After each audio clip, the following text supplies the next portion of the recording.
In this video, you're going to learn exactly how to design the outline for your online course. You're going to learn from Jenny Jacobs, who is a professional instructional designer. At the end of this video, I'm going to remind you of this, but below this video right now is a link you can click to get more free training from Jenny and others like her in a free event we put on called the Enroll Summit to help you get your first 0 to 10 enrollments. Enjoy the presentation. Hi, I'm Dr. Jenny Jacobs, and we're going to talk about planning backwards today. The problem with most course creators is that they just don't know where to begin. They have all of this knowledge about their topic, but they don't know how to break it down into a course that other people want to take. In this session, I'll give you a plan to create a course outline. I'm going to give you 5 hot principles to take all of the content that you have and put it into a manageable outline. One of the things that I find with most people that I work with is that they have so much content knowledge that they don't know how to break it down into manageable chunks that other people can really dive into and grasp the content. I was working with my daughter on a course that she's designing, and she just had so many ideas and so much content that she wanted to put in this course that it just became overwhelming to her to even know how to begin to create an outline. So the first thing that I like to start with is think about the end. Start with the end in mind. What do you want people to get out of your course? When they walk away from the course, what are they going to be able to do that they couldn't do before? And I think the word do is a really important characteristic here. Notice I didn't say learn. I can learn all kinds of things, but that doesn't mean that I can do something with it that's going to change my life. And what we want to do is give people things that change their life. We want them to be able to take action and do something. So when someone gets finished with your course, what are they going to now be able to do that they couldn't do before?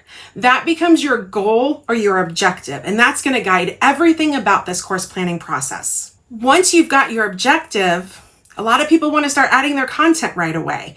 But the problem with that is that it starts getting overloaded.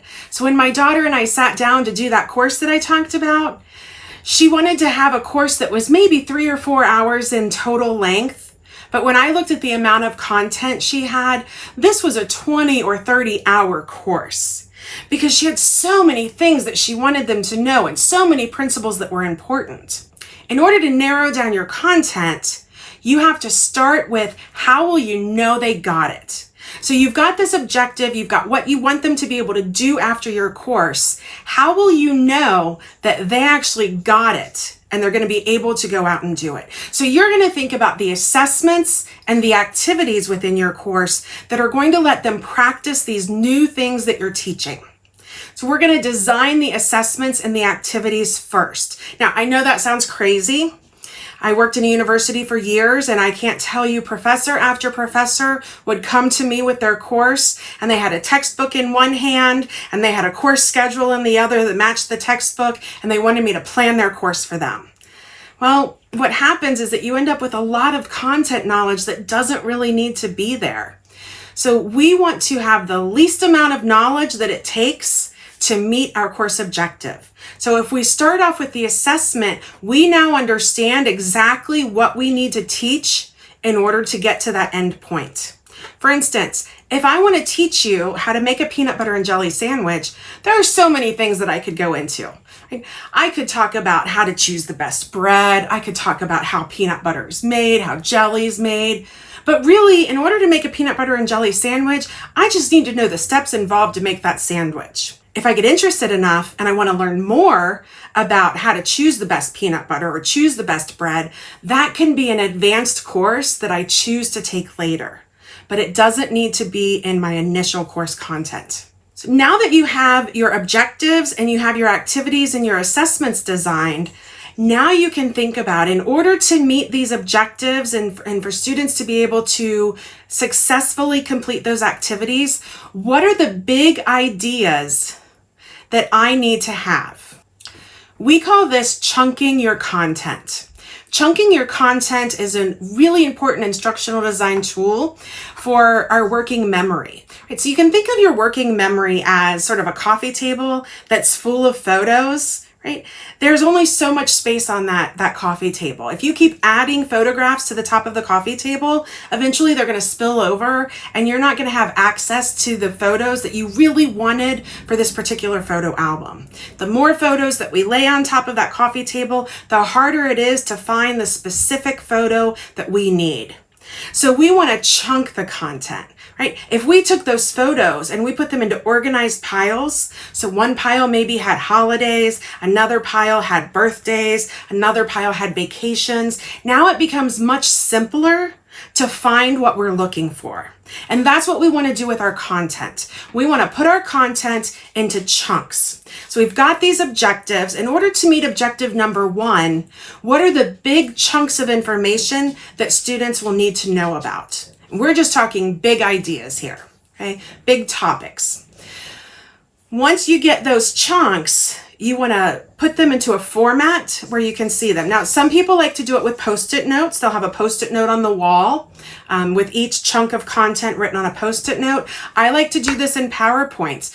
I will create a section header with each chunk of knowledge that I want the student to know.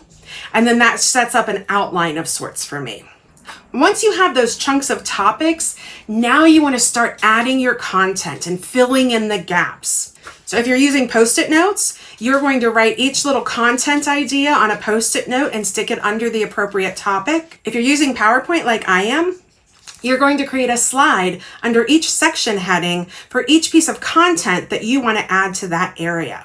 When you're finished, you should have a pretty good outline of what you need and don't need. And then you want to go back through it and just think, is this piece of content absolutely necessary for a student to get this content area in order to meet the assessment or activity successfully, to do it successfully, and then to be able to meet the goal of the course? If the answer is no, then you need to pull that piece of content out.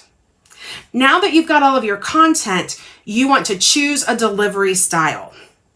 There are lots of different ways that you can deliver your content. You can deliver it in a PDF. You can deliver it in written text within your course system.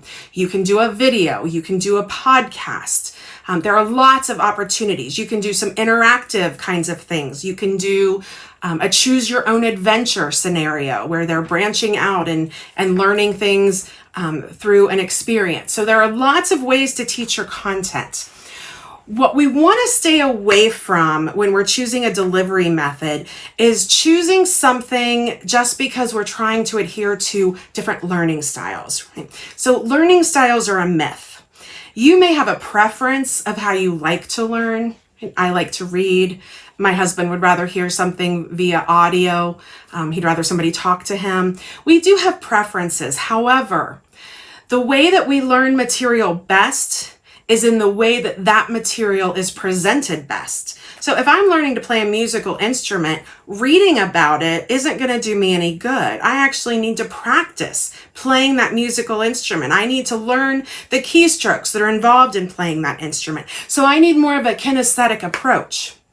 If I'm learning how to handle different situations in an office setting, what's the best way to handle an employee situation or dealing with an angry parent at a daycare center, I probably would need a choose your own adventure. Here's the situation and here are 3 responses. Which one would you choose? And then I can follow that response down a pathway and learn the consequences of using that particular response. And then having a chance to just try the whole adventure again and see how different responses might lead to different results. So we're going to choose the method that works best for that specific piece of content. So that's a way to get your course outline together very quickly. This is something that you can do in just a couple of hours. With the course that my daughter was working on, she'd been working on laying out this content for months on her own. And I convinced her to let me come over and help her. And we just kept asking questions. Like, what do you want them to learn? And what do you want them to be able to do at the end? And she'd give me an answer. And then I'd say, okay, and what do they need to know to do that? What do they need to know to do to learn that piece? What do they need for this? And we just kept drilling down until we really got to the heart of her content and what she really wanted to teach. So just keep asking your questions. Is this meeting the objective? What do I need them to know in order to meet the objective? And you'll be on your way to creating great content for your course. So let's go over that process one more time. This is my sort of infographic for the process. So it starts with your learner in the middle of, I don't know any of this. How do I do something? And so you're going to start off with your goal. You're going to then make your assessments or your activities. Then you're going to chunk your topics, add your content, and then choose your delivery method. And then you start circling around again. You're looking at the whole picture and you're saying, is it meeting the goals? Are the assessments assessing the goals? Right? Is the topics or the topic areas, are they matching up with the assessments? And so you're going to keep repeating the process until you have a fine-tuned course. So here's my action plan, 5 steps to create a great course outline. Create the objectives for the course, create activities that assess the learning, chunk your topics into big ideas for each objective, add your content to those chunks, and then choose a delivery method that's best for the content that you're teaching. I'm Jenny Jacobs. Happy course creating.